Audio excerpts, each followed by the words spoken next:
Hello and welcome to Lorbek Luxury Cars. I'm Harry. And I'm Kate, Peck Squad. Welcome to our very special Friday drive. It's special because we are featuring mostly Ferraris. No, only Ferraris. Only Ferraris, my goodness. Now, I haven't had that much experience in Ferraris, so I'm planning to get my hands a little dirty. So we're going to take out a few of our best Ferraris to see what Kate thinks of them. And we're going to start off with a very special car, a 60th anniversary 2007 Ferrari F430. Primo. Well, what more do we need to say? Let's get in. Launched in 2005, the F430 replaced the 360 and stayed into production until 2009, when it was then replaced with the 458 Italian.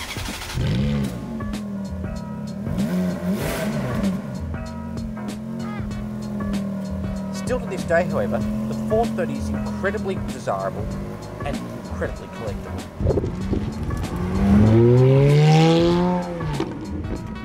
So, never driven a 430, never driven a 458. Wait. Well, So I'm new. This is you introducing me to a world unknown. Well, let's hope that it lives up to expectations. Well, I'm assuming you have high expectations for both these cars. I have high. Oh, there you go again. Nearly.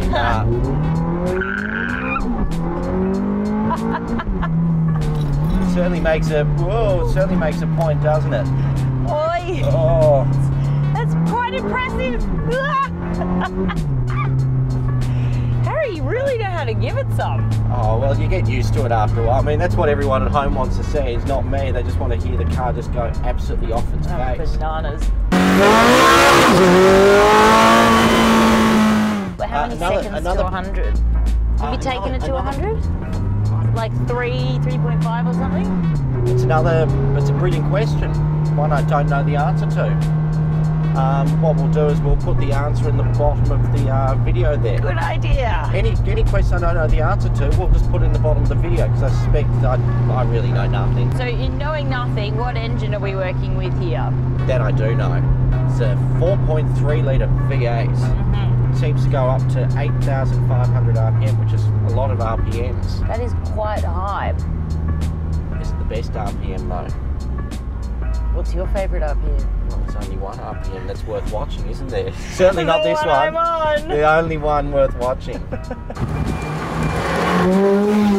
So how is this Ferrari different to others that you've driven? I guess it's different engine, different gearbox, different size, different layout, different number of seats.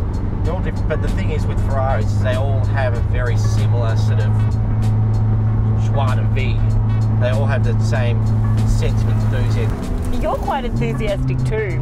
Well, how can you not? When you've got all that going on, how can you not drive it like it? Woo! How can you not drive it like an Italian is what I'm trying to say.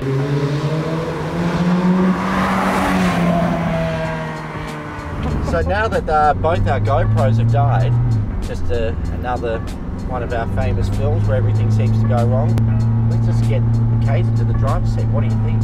It's a great idea. Okay. And we'll get You want to see me anyway. Yeah, exactly. Hello. Oh, you don't need to see my ugly mug. Really? All right, well, let's do it. Let's do a switcheroo.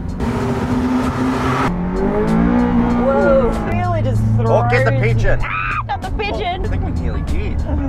That's what happens when you're in a Ferrari. Usually, I know. like, pigeons don't expect you to come up on them so quick. They With don't. all that noise, they'd be just running in for the hills, but alas, they're not. Stupid bloody Melbourneian pigeons. Yes, I know, not like those clever Sydney pigeons. So what's the first impression?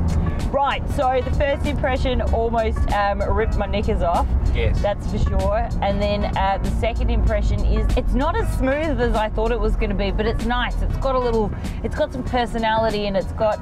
It's like being a race car almost. Yeah, it's like being in a race car. Yeah, it's flighty, but like it could take off on you at any moment. Which makes it exciting. Like you could lose control.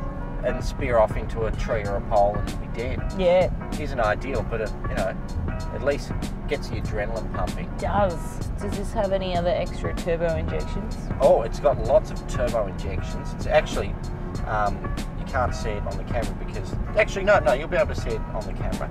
We've got the upgraded sat-nav system, which is a Ferrari one. We've got the carbon fibre interior as well. Oh, more cars. Yes, extended leather, headlining, leather rear pass off, and very importantly, absolutely banging sound system. It's got the big subwoofers. It's a party Ferrari. It's a party Rari. That was terrible.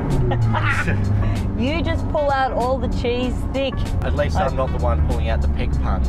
What is this? Great question. Couldn't get it open before. It's a cigarette. It's for your ciggies. Actually, this is a cigarette lighter. Never been used. How about that? No. Oh, hello. No, don't worry about us. Human. Yeah, who walks around, well, drives around with a remote? Could you not reach the sound system from your seat? Oh, yeah, it does stuff. Cool. But you know what I particularly love about being in the Ferrari, particularly mid-engine Ferraris, when you look out your rear view mirror, you can see the engine just sitting there. And if you dare even have a glance back when you're giving it a boot full, you can see the engine moving around and trying to throw itself out of the engine back. Really? Yes. Might have to give that a crack.